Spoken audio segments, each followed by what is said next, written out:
Hey everybody, Mary Beth here. I'm going to talk about different types of pre-screening tools to use for group interactions and group sessions. I currently am not doing a practicum or internship yet. However, I do know that my focus is college counseling, student affairs. So that's the type of students, that's the type of clients I'd want to work with is college students. So in thinking about this, I just kind of started thinking about what types of populations do I want to work with, how could I lead a group. Um, One of the types of populations I think I would like to work with is first generation students. So just kind of imagining myself working with these students in a group setting. So I'm going to talk about the 4 steps for conducting the pre-screening part of leading a group like that. It's based off of our reading for this week, 4 Steps for Conducting a Pre-Group Screening Interview by David Couch. So the first part of the pre-screen is identifying needs, expectations, and commitment.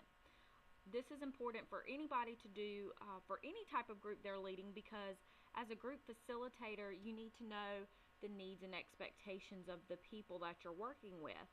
You may have an idea about what their needs are or what their expectation is, but if you don't ask them ahead of time, you can't properly prepare. So I may ask some of the students that are in the pre-screen process, what do they need?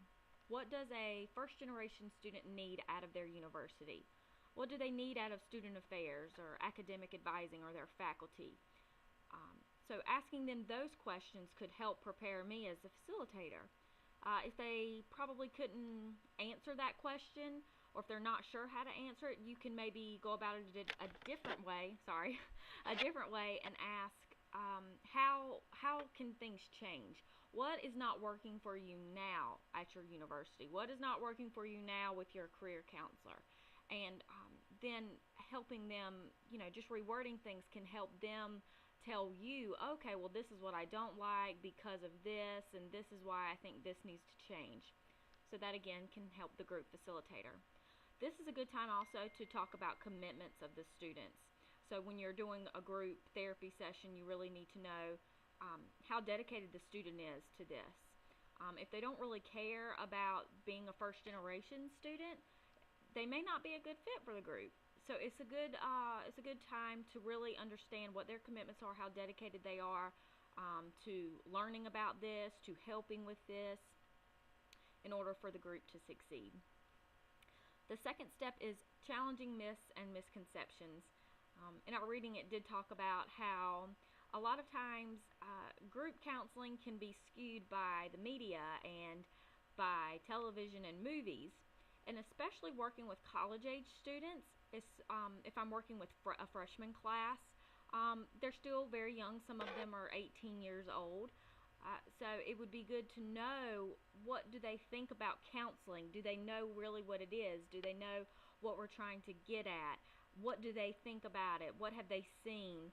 And then listening to their answers, and then as the facilitator, it would be my place to say, no, this isn't really what happens. This is more of an accurate picture of what happens, because you want to make sure that the group members, once they come into the group, that they are ready, that they have a good understanding of what group counseling is, and so they're not blindsided by anything. The third step is conveying information. So in this step, we really want to talk to our students, let them know what we're trying to do. So first of all, with students, there's a lot of different rules, FERPA, so you want to make sure that the students know that this information is not going to go anywhere else, their names aren't going to go anywhere else with this. But you do have to tell them, this is a group setting, so there is always a chance that someone else in the group may tell a friend or may mention it in passing to someone that they worked in a group with such and such. So that is important, I feel, for college students, especially younger college students, because they need to know that it's not necessarily like a doctor-patient relationship, because that's just a contract with 2 people in the doctor's office. This is, on a college campus with 18-year-olds, 19-year-olds.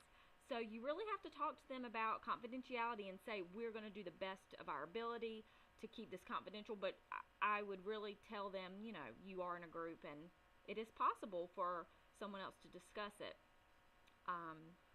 You also want to talk about the different stages of the group. So how as a college student, when they're coming in, what are we going to discuss? We're going to start off by just having roundabouts, talking about your family. So I'd want to let them know, hey, you're going to be in a group setting. You are going to be talking about, when you come into the group, talking about your background, talking about your family life, because the whole point of this study and to work in this group is to find out about students that they're the first ones in their family to come to college. So as a group, I'd want everyone to talk about their different backgrounds, and that may be uncomfortable for some people. They may not want to talk about why their family didn't go to college, because maybe it's because of some not so great reasons. So this is a really important part of the pre-screen process.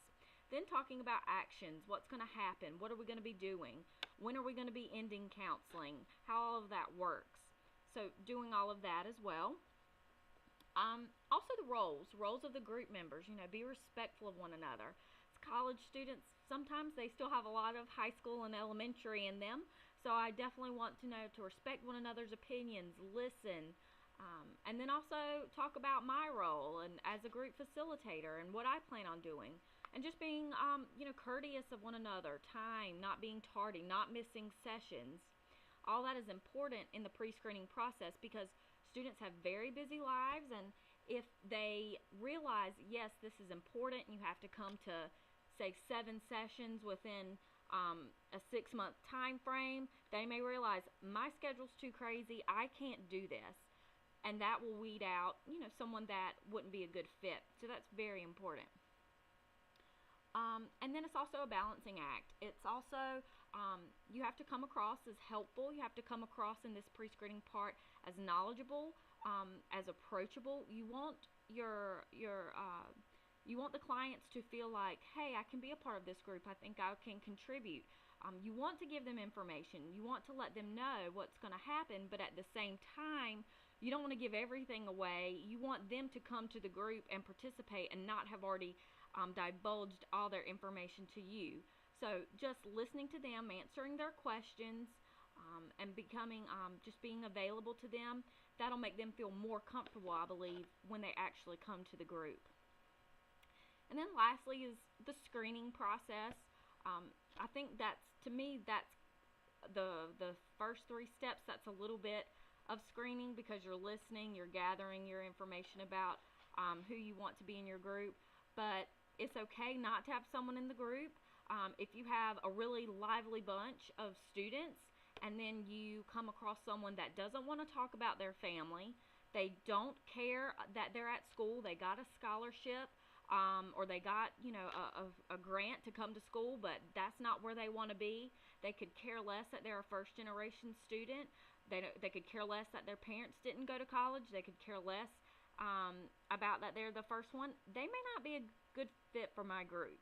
I really want students that they are excited, or they want to make a difference, or they're glad that they're the first ones. I want to get good information.